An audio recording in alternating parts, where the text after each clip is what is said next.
Well, we were just driving around, getting home from our snorkeling trip, this road, and the truck decided to just stop, basically. Just turned off. So, basic diagnostics, what do you do when you lose all power? This is the first place I look. Now you know why it's the first place I look. It looks like what happened is our battery hold down that was attached into here decided it just didn't want to be there anymore. So I guess our battery just rattled around and then it pulled out our positive cable. So yeah, we're going to attach this and see, hopefully it fixes the problem, because if it doesn't, it could be fun.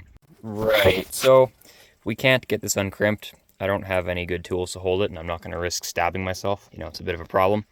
So what I'm going to do, I can just replace this when I get home. Put this back on.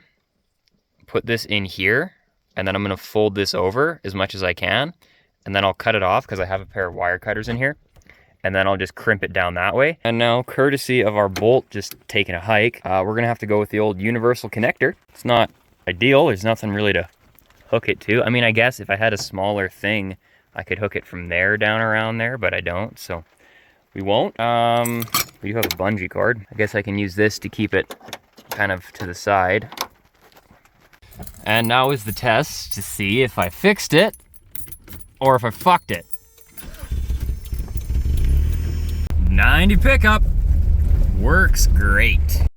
See guys, that's like part of the reason I do so many different things on this channel, is to show you that like it's easy, right? Most of the time it's not that complicated. It really pays dividends to have experience doing a whole bunch of different things: woodworking, fishing, hunting, fixing cars. Because like if I didn't have any experience fixing cars and I bought a vehicle and then the same thing happened, I'd be fucked, basically, right? Like I'd have to hike way out to the road, try and hitchhike and get a ride from someone back to service, or walk to service. Realistically, if I hiked to the top of that peak, there probably would be service, but I don't really want to do that on a day like today.